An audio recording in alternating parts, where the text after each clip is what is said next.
Hi beautiful people, I am back, and today my video is about flexible furlough scheme, for short FFS. So the new scheme is coming into play on the 1st of July, and what we know about the new scheme is that we are able to have an air of flexibility in returning to work and in how the payments are made. The government have obviously been contributing or paying most people's salaries for the past 3 months. What they now want to happen is for employers to step up and start to, one, bring people back to work, and two, start to contribute to some of the cost of those employees who aren't working. So the new scheme is quite interesting actually, because it was supposed to start in August, but it starts in July, and it's only applicable to those who are already on furlough. So make sure that if you are going to use this scheme, your staff who you want to use it for are already furlough. It's really, really important. The finer details of the scheme will be released on the 12th of June, but we don't have those yet. So I'll do another video on the 12th of June or the day after, depending what time they release it. They always release it really, really late. And I'll try to explain in the best way I can what that then means in terms of updates and filling in some of those gaps. But the key headline points are as follows. The scheme will start in July. That means that the employers who want to start to bring people back to work can start to do that gradually. If you're bringing anyone back to work, you must agree it in writing. You must agree the flexible arrangement and anything that's changing. So realistically, it's going to be the hours. That's going to be the thing that you need to agree. Now, for the hours worked, the employer must pay them at their normal rates, and all of the tax, national insurance, everything has to be paid as normal.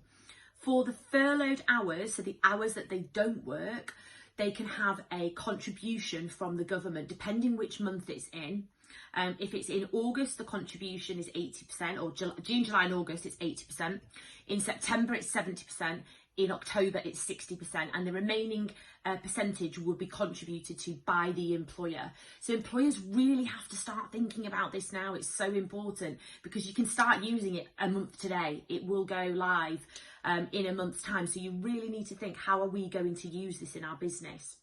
Now, further details of the scheme aren't announced till the 12th of June, as I've said, so we will be able to fill in some of those gaps, but it is really important that if you are using this scheme, that you have a paper trail, you have a full agreement in place, and for individuals, this should mean that you still are paid the same. In fact, it may mean that you're paid more, because you can go back to work, maybe work half your hours at full rate, and then be paid to stay at home on 80%, or if you've agreed your employer's topping up your salary to 100, then it would be whatever's agreed between you and your employer. But the government are only contributing up to 80%, and obviously that scales down up to when it ends in October. As far as we're aware, October is the end date. It doesn't look like the scheme's going to extend beyond that. So employers really need to use this as an opportunity to integrate themselves back into work and their teams, especially those who have closed.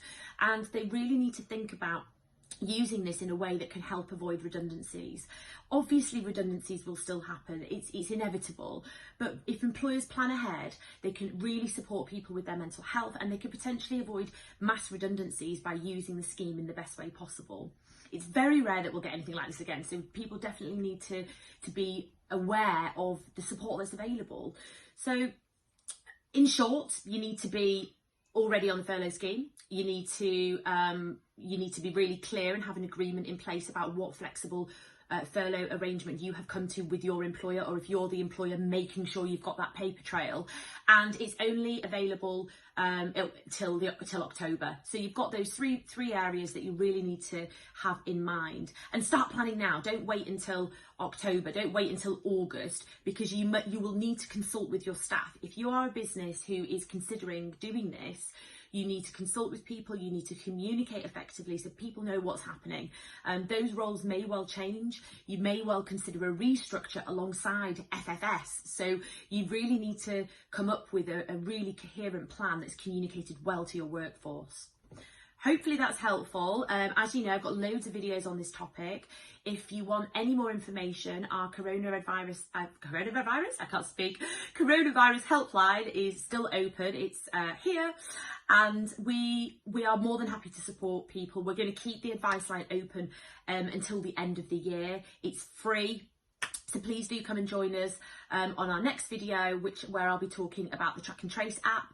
And if anyone's got any questions, please get in touch and comment below. Thank you so much. Bye.